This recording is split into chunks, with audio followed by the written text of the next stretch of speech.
नमस्कार प्यारे दोस्तों, आप सुन रहे daily current affairs quiz Hindi भाषा का यह कार्यक्रम। मैं आरजे उद्धव आप सभी का इस कार्यक्रम में तहे दिल से स्वागत करता हूँ। चलिए बढ़ते हैं हमारे क्विज की ओर, यानी पहले प्रश्न की ओर। 4 से 14 फरवरी 2023 तक कौन से निम्नलिखित राज्य केंद्र शासित प्रदेश की सरकार अपने पहले सरस मेले 2023 की मेजबानी करने वाली है? इसका सही जवाब है 4 से 14 फरवरी 2023 तक जम्मू और कश्मीर सरकार अपने पहले सरस मेले 2023 की मेजबानी करेगा। यह मेला जम्मू में बाग-ए-बहु में आयोजित किया जाएगा। मेले से देश भर के लगभग 15 राज्यों और केंद्र शासित प्रदेशों से महिला स्वयं सहायता समूहों को अपने हस्तनिर्मित सामान बेचने हेतु आने की संभावना है। बढ़ते हैं अगले प्रश्न की ओर। निम्नलिखित में से किस वर्ष के सबसे प्रतिष्ठित वैज्ञानिक के रूप में इंडियन अचीवर्स अवार्ड से सम्मानित किया गया था? इसका सही जवाब है 69 पेटेंट वाले वैज्ञानिक आर विष्णु प्रसाद को भारत सरकार के सूचना और प्रसारण मंत्री और खेल और युवा मामलों के मंत्री अनुराग ठाकुर द्वारा वर्ष के सबसे प्रतिष्ठित वैज्ञानिक के रूप में इंडियन अचीवर्स अवार्ड से सम्मानित किया गया है। बढ़ते हैं अगले प्रश्न की ओर। अंतर्राष्ट्रीय शिक्षा दिवस कब मनाया गया था?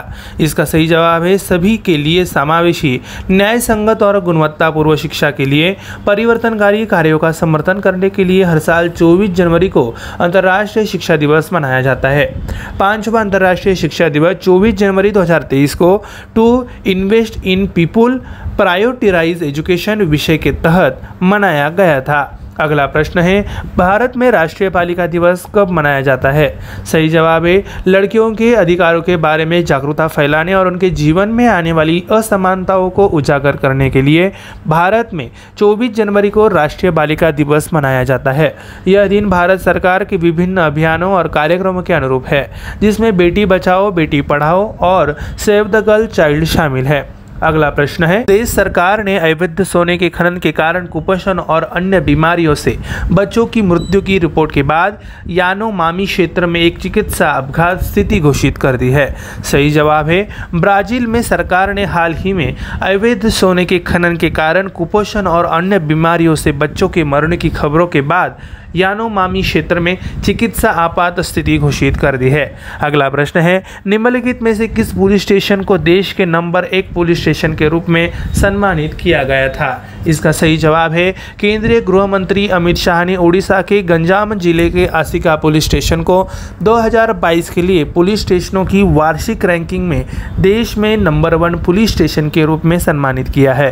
आसिका पुलिस स्टेशन के इंस्पेक्टर इंचार्ज प्रशांत कुमार साहू ने श्री शाह से प्रशंसा प्रमाण पत्र के साथ प्रतिष्ठित पुरस्कार प्राप्त किया है। अगले अपडेट प्रश्न की ओर। निम्नलिखित में से कौन भारत के 74वें गणतंत्र दिवस समारोह में मुख्य अतिथि है? सही जवाब है मिस्र के राष्ट्रपति अब्देल फतह अल सीसी गणतंत्र दिवस 2023 के अतिथि रहे। यह पहली बार है जब मिस्र के किसी राष्ट्रपति को गणतंत्र दिवस के लिए मुख्य अतिथि के रूप में आमंत्रित किया गया था। बढ़ते हैं अगले प्रश्न की ओर।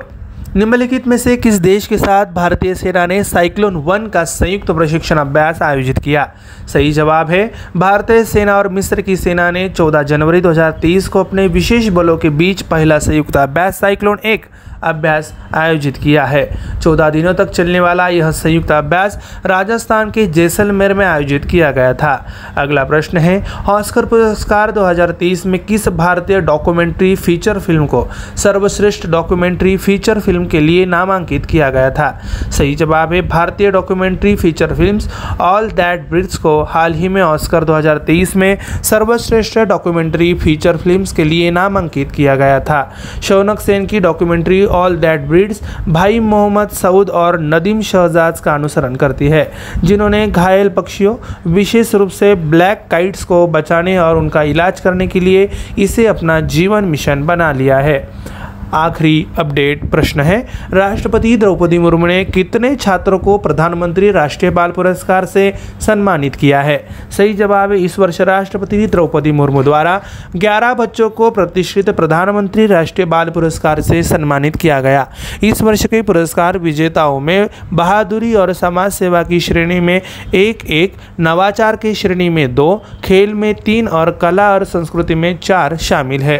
प्यारे दोस्तों, हमारा daily current update quiz Hindi भाषा का कार्यक्रम यहीं पे समाप्त होता है। मैं आरजे उद्धव आप सभी से लेता हूँ इजाज़त। तब तक के लिए ऐसे ही बने रहिए और सुनते रहिए हमारा प्यारा radio MPSC Guru, spreading the knowledge, powered by spectrum academy. धन्यवाद।